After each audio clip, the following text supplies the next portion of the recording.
नमस्कार साथियों, क्लास 9 के पॉलिटिकल साइंस की कक्षा में आपका स्वागत है।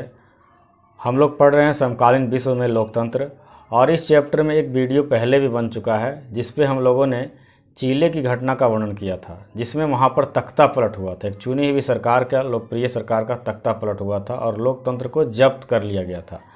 आज हम लोग पढ़ेंगे एक दूसरी घटना जिसमें तख्ता पलट तो नहीं हुआ, लेकिन वहाँ भी जनता के अधिकारों का जो है वो कुर्की जब्ती कह सकते हैं कि एक तरह से हो गया था। जनता के अधिकार छीन लिए गए थे। तो ये घटना है 1980 ईस्वी के समय, जिस समय पोलैंड पर पोलिश वर्कर्स पार्टी का शासन हुआ करता था। पोलिश वर्कर्स पार्टी एक कम्युनिस्ट पार्टी थी और इसको यूएसएसआर का समर्थन प्राप्त था। इसके सभी बड़े नेता, यहाँ तक कि सरकार भी यूएसएसआर से गाइडेड होती थी। तो यहाँ जनता को कोई भी अधिकार नहीं था, हड़ताल करना गैर कानूनी था। तो घटना है 14 अगस्त 1980 को, जब लेनिन जहाज़ कारखाना, जो कि पोलैंड के गंडास्क शहर में था, वहाँ पर एक क्रेन चालिका को बेवजह नौकरी से निकाल दिया गया। तो और भी मजदूर साथी जो थे उनके, वो हड़ताल करने लगे कि इस महिला को जल्द ही नौकरी में वापस लिया जाए। इसी बीच लेनिन जहाज़ कारखाने की दीवार को फांदकर पहले से निष्कासित एक मजदूर, जो कि पेशे से इलेक्ट्रीशियन था और जिसका नाम लेक वालिसा था, वो दीवार फांद कर आ गया और वह भीड़ का नेता बन गया। उनके भाषण से लोग प्रभावित हुए, भीड़ के नेता बन गए और इस आंदोलन को बहुत ही जनसमर्थन मिला। जनसमर्थन को बढ़ता देख मजदूरों ने बहुत सारी मांगें की कि प्रेस पर लगे सेंसरशिप को हटाया जाए, राजनीतिक कैदियों को रिहा किया जाए और मजदूरों को संगठन बनाने का अधिकार दिया जाए। इनकी लोकप्रियता इतनी बढ़ गई कि बहुत ही जल्दी इसके 1 करोड़ सदस्य बन गए। इनकी लोकप्रियता को देखते हुए और दबाव में आकर के पोलिश वर्कर्स पार्टी की सरकार ने मजदूरों की 21 सूत्री मांग को मान लिया और हड़ताल तत्काल बंद हो गया। अब मजदूर संगठन बना पहली बार। उस पार्टी का नाम, उस संगठन का नाम था सॉलिडेरिटी, सॉलिडरनॉस्क। पोलैंड में, पोलिश भाषा में इसका नाम था, लेकिन अंग्रेजी में इसे सॉलिडेरिटी कहते हैं। ये कम्युनिस्ट दुनिया में, कम्युनिस्ट देशों में बना हुआ पहला मजदूर संगठन था। जो किसी देश में एक स्वतंत्र मजदूर संगठन बनाने की मांग मानी गई, वह देश था पोलैंड।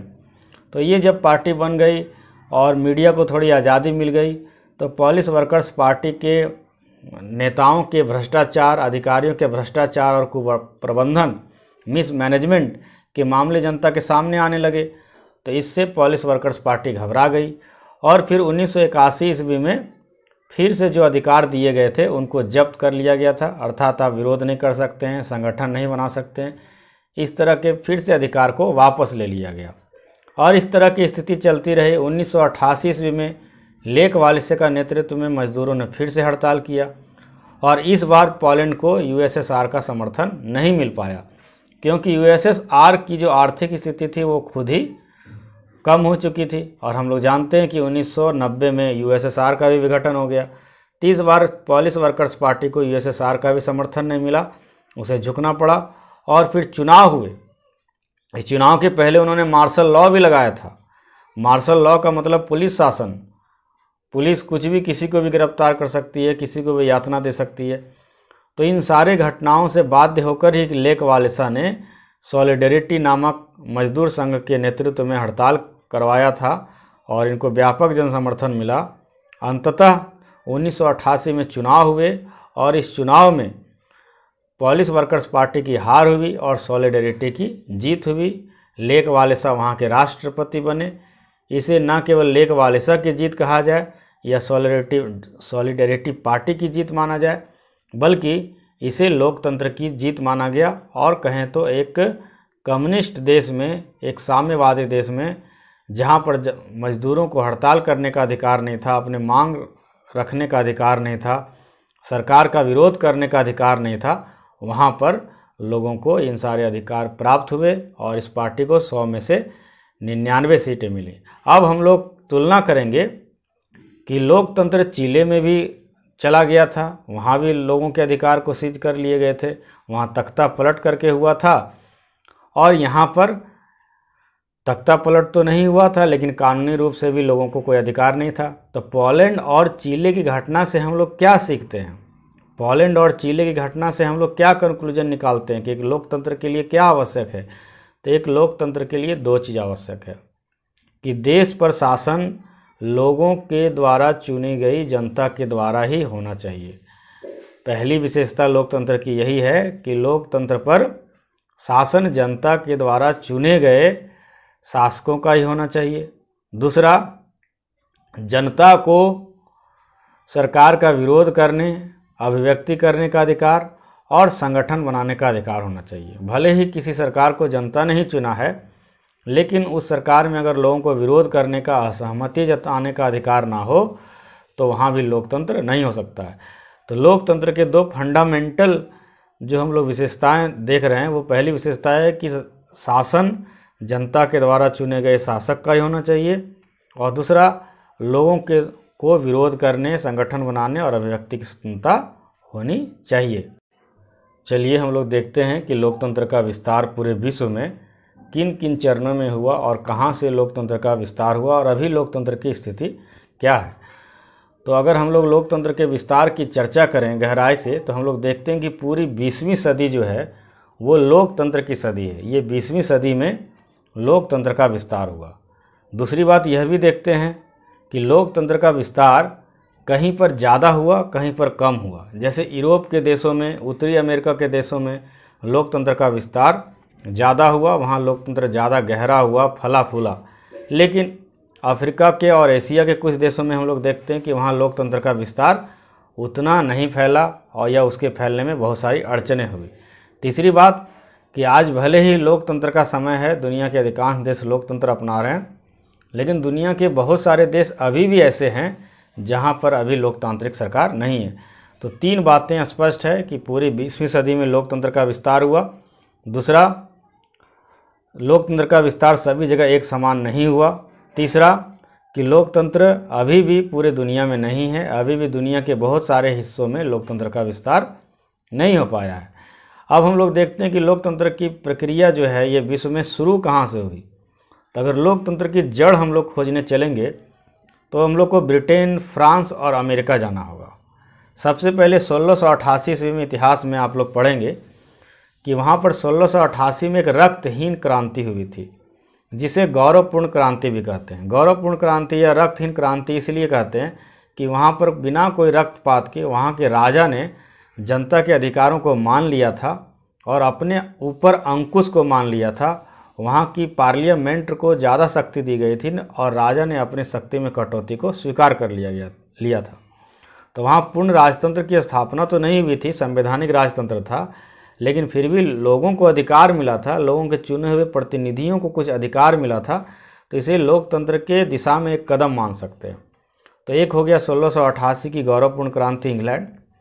दूसरा महत्वपूर्ण जो माइलस्टोन आता है लोकतंत्र के रास्ते में, वो आता है 1776 का ईस्वी, 1776, जब अमेरिका आज़ाद हुआ था। अमेरिका ने अपने आप को ब्रिटेन के चंगुल से आज़ाद किया था, स्वतंत्र घोषित किया था, और 11 साल के बाद 1787 ईस्वी में वहाँ पर नया संविधान लागू किया गया और नए संविधान के अनुसार वहाँ लोकतांत्रिक व्यवस्था को अपनाया गया था। लेकिन इसमें भी एक कमी थी, यहाँ पर मतदान का अधिकार केवल पुरुषों को था, महिलाओं को बहुत बाद में जाकर के अधिकार मिला। और यहाँ तक कि अश्वेत पुरुषों को, निग्रो को और जो वहाँ पर ब्लैक लोग हैं उन लोगों को अधिकार जाके 1965 ईस्वी में मिला। इस दिशा में भारत बहुत आगे है कि 1947 में ही यहाँ पर सार्वभौमिक वयस्क मताधिकार मिल गया था। तो अब फिर भी हम लोग मान सकते हैं कि 1776 और 1787 जो कि अमेरिका के स्वतंत्रता दिवस, स्वतंत्रता साल और नया संविधान अपनाने का साल है, यह लोकतंत्र के दिशा में एक महत्वपूर्ण कदम था। तीसरी ईस्वी आती है 1789, जो कि इतिहास की कक्षा में हम लोग पढ़े हैं कि 1789 में फ्रांस की क्रांति हुई थी और फ्रांस की क्रांति ने दुनिया को 3 मंत्र दिया था: स्वतंत्रता, समानता, भाईचारा, लिबर्टी, इक्वलिटी एंड फ्रेटर्निटी। इन 3 मंत्र के द्वारा दुनिया में लोकतंत्र का विस्तार हुआ। भले ही 1789 ईस्वी में फ्रांस में पूर्ण लोकतंत्र की स्थापना नहीं हुई, वहाँ पर कई बार लोकतांत्रिक शक्तियों को उखाड़ करके रूढ़िवादियों के द्वारा, वहाँ के राजतांत्रिक सामंती व्यवस्थाओं के द्वारा उखाड़ कर फेंका गया, लेकिन 1789 की क्रांति ने जो सूत्र दिए दुनिया को, वो लोकतंत्र के विकास में बहुत ही कारगर सिद्ध हुए। तो इस प्रकार हम लोग ये निष्कर्ष निकाल सकते हैं कि लोकतंत्र का विस्तार अमेरिका, ब्रिटेन और फ्रांस से हुआ। लोकतंत्र के विभिन्न चरण में हम लोग यह भी देखेंगे कि ऐसा नहीं कि लोकतंत्र की शुरुआत हुई और दुनिया के सभी भागों में लोकतंत्र पूरे स्पीड से, जेट गति से बढ़ता चला गया। ऐसी बात नहीं है। इसके रास्ते में कई उबड़ खाबड़ रास्ते आए और बहुत झटके इनको मिले। द्वितीय विश्व युद्ध की समाप्ति के बाद उपनिवेशवादी शक्तियां कमज़ोर हो गई और बहुत सारे एशिया और अफ्रीका के देश आज़ाद होने लगे एक एक करके, और उन सभी ने लोकतांत्रिक व्यवस्था को अपनाना शुरू किया। 1947 में भारत आज़ाद हुआ। 1948 में म्यांमार और श्रीलंका भी आज़ाद हुआ। एक घटना हम लोग देखते हैं दक्षिण अफ्रीका महादेश, दक्षिण अफ्रीका नहीं, दक्षिण अफ्रीका तो अपने आप में एक देश है। तो अफ्रीका महादेश का एक देश है घाना, जो कि ब्रिटिश का गुलाम था, ब्रिटेन का गुलाम था। और जब वो गुलाम था तो उसका नाम गोल्ड कोस्ट हुआ करता था। गोल्ड कोस्ट आज़ाद होने के बाद इसका नाम पड़ा घाना। और उसकी आज़ादी में महत्वपूर्ण भूमिका निभाने वाले वामे एना क्रूमा, जिसके पिताजी सुनार थे और वो स्वयं पेशे से एक शिक्षक थे, वहाँ के प्रधानमंत्री बने और बाद में राष्ट्रपति बने। उनका बहुत ही ज़्यादा इज्जत किया जाता था। वो जवाहरलाल नेहरू के दोस्त भी थे, आज़ादी की लड़ाई भी लड़े थे और लोकतंत्र के मसीहा के रूप में भी जाने जाते थे। लेकिन आगे चल कर के उनकी नीयत में थोड़ी सी बदलाव आ गई और उन्होंने अपने आप को आजीवन घाना का राष्ट्रपति घोषित कर दिया। अब ये लोकतंत्र के मूल्यों के खिलाफ है कि कोई भी व्यक्ति आजीवन कैसे प्रधानमंत्री या राष्ट्रपति हो सकता है। अभी हमारे पड़ोसी देश चीन में कहते हैं कि लोकतंत्र है, लेकिन वहाँ के अभी जो वर्तमान राष्ट्रपति हैं उन्होंने भी अपने आप को आजीवन राष्ट्रपति घोषित कर दिए हैं। उसी प्रकार घाना के राष्ट्रपति वामे एना क्रूमा, जो कि शुरू में बहुत ही अच्छी छवि वाले थे, उन्होंने अपने आप को आजीवन राष्ट्रपति घोषित कर दिया। तो यहाँ एक तरह से लोकतंत्र को झटका लगा और उससे भी आगे चल कर के वहाँ के फौजियों ने किया। 1966 ईस्वी में वहाँ के फौजी शासन ने एना क्रूमा का तख्ता पलट कर दिया, अर्थात घाना में एक तरह से लोकतंत्र पराजित हो गया। लोकतंत्र के रास्ते में जो एक बहुत बड़ा विस्तार हुआ वो 1990 के बाद भी होना शुरू हुआ। 1990 में यूएसएसआर, जो सेकेंड वर्ल्ड कहलाता था, जो साम्यवादी देशों का अगुआ था, उनका विघटन हो गया और उसके विघटन होने से ही पोलैंड में लोकतंत्र आया था। ये भी हम लोग देख चुके हैं। लेकिन यूएसएसआर 15 देशों को, 15 गणराज्यों को मिलकर बना था। वो सारे 15 देश अलग हो गए और सभी 15 देशों ने अपने देश में लोकतांत्रिक प्रक्रिया को अपनाया। एक आंकड़ा कहता है कि 1980 ईस्वी तक 80 देश, 1980 ईस्वी तक दुनिया के 80 देश लोकतांत्रिक व्यवस्था की तरफ बढ़ रहे थे और 2005 ईस्वी तक 140 देशों में, दुनिया के 140 कंट्रीज में बहुदलीय चुनाव कराए जाते थे। अब देखिए, लोकतंत्र के लिए यह भी जरूरी है कि एक से अधिक दल होना चाहिए। एक ही दल में भला कैसा चुनाव हो सकता है। बहुत सारे कम्युनिस्ट देशों में, जैसे चीन में, उत्तरी कोरिया में, एक ही पार्टी लड़ती है तो एक ही पार्टी जीतती भी है और वो कहते हैं कि हम लोग लोकतांत्रिक हैं। लेकिन लोकतांत्रिक फंडा ये नहीं है। लोकतंत्र का मूल्य है कि वहाँ एक से अधिक पार्टियाँ होनी चाहिए और सभी को जीतने हारने के समान अवसर होने चाहिए। तो 1980 के बाद जो है 80 देशों ने लोकतंत्र की तरफ कदम बढ़ाया और 2005 ईस्वी तक 140 देशों में बहुदलीय सरकार बनना शुरू हुआ। 1990 के बाद जब यूएसएसआर कमज़ोर पड़ा, उसका विघटन हुआ, तभी लोकतंत्र की दिशा में दुनिया ने कदम बढ़ाया। अब हम लोग देखते हैं कि भारत और भारत के पड़ोसी देशों में क्या हालचाल था। तो 1990 के बाद भारत के पड़ोसी देशों में भी लोकतंत्र एक तरह से बढ़ना शुरू हुआ। जैसे हमारे पड़ोसी देश पाकिस्तान, बांग्लादेश और नेपाल ने 1990 के बाद लोकतांत्रिक प्रक्रिया को अपनाया। वहाँ पर लोकतांत्रिक सरकारें बहाल हुई, लेकिन यह ज़्यादा दिन तक नहीं रह पाया। 1999 ईस्वी में पाकिस्तान के मेजर जनरल परवेज़ मुशर्रफ ने वहाँ के निर्वाचित सरकार नवाज शरीफ का तख्ता पलट कर दिया। उनको किडनैप कर लिया, उनको जेल में बंद कर दिया और खुद वहाँ के राष्ट्रपति अपने आप को घोषित कर दिया। तो जो 1990 में वहाँ पर लोकतंत्र आया था 1999 में फिर से कैद हो गया। अभी फिर से वहाँ पर चुनाव हुए हैं और वहाँ के लोग दावा करते हैं कि हमारे यहाँ लोकतंत्र है, जमहूरियत है। वहाँ की भाषा में कहा जाता है कि जमहूरियत है, लेकिन सबको जानते हैं कि वहाँ के पीएम भी सैनिकों और आतंकवादियों के इशारे पर नाचते हैं। तो वो दावा भले ही करते हैं कि हमारे यहाँ लोकतंत्र है, लेकिन दुनिया उसे स्वीकार नहीं करती है। यही हाल नेपाल का भी है। नेपाल में वहाँ के राजा ने 1990 ईस्वी में अपने शक्तियों में कुछ कमी की और वहाँ के पार्लियामेंट को शक्ति दी, लेकिन 2005 में जो राजा हुए उसने वहाँ के निर्वाचित सरकार को अपदस्थ कर दिया और उनकी शक्तियाँ छीन ली। और वहाँ पर एक बहुत बड़ी क्रांति हुई, जो कि आगे के चैप्टर में 10 क्लास में पढ़ना है। और क्रांति हुई, वहाँ पर एक आंदोलन हुआ और 2006 में फिर से वहाँ लोकतंत्र की वापसी हुई। फिर आगे चलकर हम लोग देखते हैं हमारे और एक पड़ोसी देश है जो हमारे पूर्व में है, म्यांमार भी भारत की तरह ही 1 साल बाद 1948 में आज़ाद हुआ, लेकिन 1962 में वहाँ पर चुनी हुई सरकार का तख्ता पलट कर दिया। वहाँ पे सैनिक हुकूमत कायम हो गई। 1990 में लगभग 30 साल के बाद वहाँ चुनाव हुए और वहाँ पर यांग सांग सूची की पार्टी डेमोक्रेसी करके जो है उनकी पार्टी वो जीती, लेकिन वहाँ के फौजी शासकों ने सत्ता छोड़ने से इनकार कर दिया, उस चुनाव को मानने से इनकार कर दिया। और वहाँ की जो डेमोक्रेटिक नेता थी यांग सांग सूची, उनको घर में ही नज़रबंद कर दिया। ऐसे कानून लगा दिए कि सरकार का विरोध करने पर 20 साल की सज़ा हो सकती है। तो म्यांमार की भी स्थिति बहुत ही खस्ता हालत हो गई।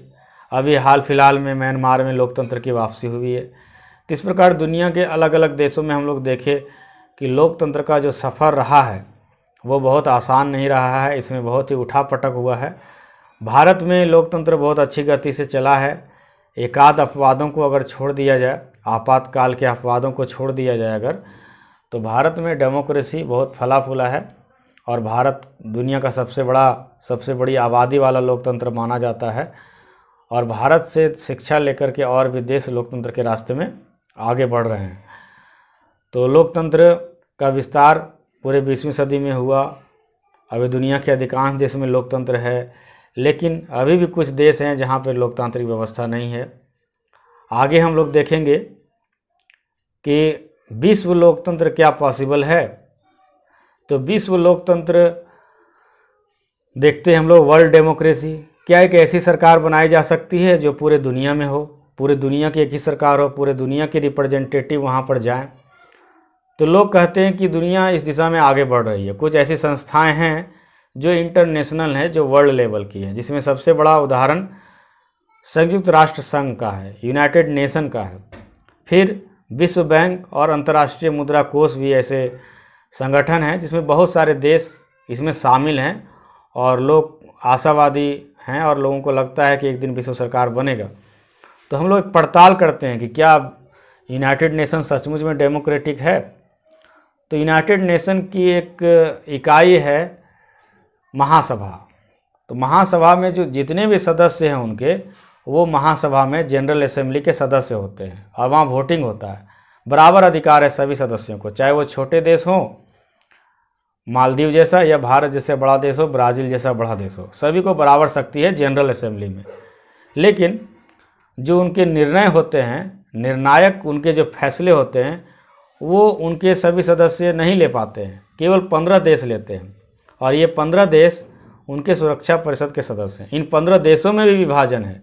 इसमें 5 देश अस्थाई देश हैं। एक प्रश्न आएगा कि यूनाइटेड नेशन के 5 अस्थाई देश कौन कौन हैं। तो इंग्लैंड, फ्रांस, चीन, रूस और अमेरिका। तो इंग्लैंड, फ्रांस, चीन, रूस और अमेरिका इनके अस्थाई सदस्य हैं। और बाकी 10 देश जो हैं वो अल्फ़ाबेटिकल ऑर्डर पर 2-2 साल के लिए चुने जाते हैं। ये 5 देश जो हैं इनको एक विशेष अधिकार है जिसे वीटो पावर कहते हैं। एग्जाम में पूछा जाता है कि वीटो पावर क्या है। तो वीटो पावर एक नकारात्मक शक्ति है। इस पावर के तहत 5 देशों में कोई भी एक देश अगर किसी फैसले से असहमत है तो 4 और 10 14 देशों के हाँ कहने के बावजूद भी, 14 देशों के एग्री रहने के बावजूद भी एक देश के वीटो लगा देने से कोई भी फैसला पेंडिंग पड़ जाता है। और पाकिस्तान को बचाने के लिए चीन ने बार बार वीटो का प्रयोग किया है। तो इस वीटो शक्ति की बहुत ही ज़्यादा आलोचना हुई है कि इसमें सुधार किया जाए, बहुमत से फैसला लिया जाए, सभी देशों को बराबर शक्ति दिया जाए। उसके बाद संयुक्त राष्ट्र के सुरक्षा परिषद के अस्थायी सदस्यता पर भी लोग सवाल उठा रहे हैं कि भारत है, ब्राज़ील है, जर्मनी है, ऐसे देश बड़े बड़े देश हैं, दुनिया के बड़े बड़े लोकतांत्रिक देश हैं, बड़ी आबादी वाली देश हैं, इन देशों को आपने सुरक्षा परिषद के अस्थायी सदस्य में सदस्यता नहीं दी है। तो ये कैसे लोकतांत्रिक हो सकता है? दुनिया का हर छठा व्यक्ति भारतीय है, भारत की आबादी इतनी अधिक है और भारत को आपने सुरक्षा परिषद में सदस्यता नहीं दी है। ब्राज़ील को सदस्यता आपने नहीं दी है, साउथ अफ्रीका को आपने सदस्यता नहीं दी है। तो इस आधार पर भी संयुक्त राष्ट्र की आलोचना होती है वीटो पावर के कारण, और फिर महत्वपूर्ण देशों को सदस्यता नहीं देने के कारण इसके कहा जाता है कि डेमोग्राफी के अनुसार, जनसंख्या के अनुसार, पॉपुलेशन के अनुसार इनका फिर से रिकंस्ट्रक्शन हो, पुनर्गठन हो। अब हम लोग देखते हैं अंतर्राष्ट्रीय मुद्रा कोष और वर्ल्ड बैंक के बारे में। तो अंतर्राष्ट्रीय मुद्रा कोष और विश्व बैंक दो ऐसी संस्थाएं हैं जो दुनिया के व्यापार को, दुनिया के अर्थव्यवस्था को संचालित करती है। लेकिन इन देशों में वोटिंग पावर जो है वो उसमें देने वाले हिस्से, अनुदान चंदे के अनुसार है। अब ज़्यादा चंदा अमेरिका देता है, यूरोपीय देश देते हैं, सऊदी अरब देता है, चाइना देता है। तो वोटिंग परसेंटेज में इन लोगों को ज़्यादा तवज्जो दिया जाता है, और जो गरीब देश हैं, छोटे देश हैं, जिसकी अर्थव्यवस्था छोटी है, वो ज़्यादा योगदान नहीं दे पाते, उनका तो वोटिंग राइट भी कम है। फिर विश्व बैंक के जो अध्यक्ष हुआ करते हैं वो यूएस के नागरिक ही होते हैं, यूएस के नागरिक ही उनको चुनते। यूएस के जो वित्त मंत्री होते हैं अमेरिका के, वही वर्ल्ड बैंक के अध्यक्ष को चुनते हैं। तो इस प्रकार से हम लोग देखते हैं कि ये यूनाइटेड नेशन, विश्व बैंक और अंतर्राष्ट्रीय मुद्रा कोष, जिसमें कि दुनिया के सैकड़ों देश शामिल हैं, अधिकांश देश शामिल हैं, और जिन पर एक उम्मीद है कि विश्व सरकार के तरफ, विश्व लोकतंत्र के तरफ दुनिया बढ़ेगी, इसमें भी कुछ कुछ दोष हैं। इन दोषों को अगर दूर किया जाए तो दुनिया सचमुच में बढ़ सकती है डेमोक्रेसी की तरफ, और वर्ल्ड डेमोक्रेसी की हम लोग उम्मीद कर सकते हैं। तो इस प्रकार हम लोगों ने 2 वीडियो में इस चैप्टर को समाप्त किया। चिले की घटना देखी, पोलैंड की घटना देखी, फिर दुनिया में किस प्रकार लोकतंत्र का विस्तार हुआ यह भी हम लोगों ने देखा, अपने पड़ोसी देशों के बारे में भी देखा। इसमें अगर किसी भी शब्द में या किसी भी वाक्य में, हमारे किसी भी वाक्य में आपको कन्फ्यूजन हो तो कमेंट करके ज़रूर बोलें, बताएं कि कहाँ पर दिक्कत है, मैं उसका जवाब ज़रूर दूंगा। और अगर यह चैप्टर आपको पसंद आया तो मुझे मोटिवेट करने के लिए सबसे पहले सब्सक्राइब करें और अपने मित्रों को फेसबुक पर, व्हाट्सएप पर इसे शेयर करें और अधिक से अधिक सब्सक्राइब करने के लिए उन्हें प्रेरित करें। तो मिलते हैं हम लोग अगले लेसन और अगले वीडियो में। तब तक के लिए धन्यवाद। जय हिंद, जय भारत, वंदे मातरम।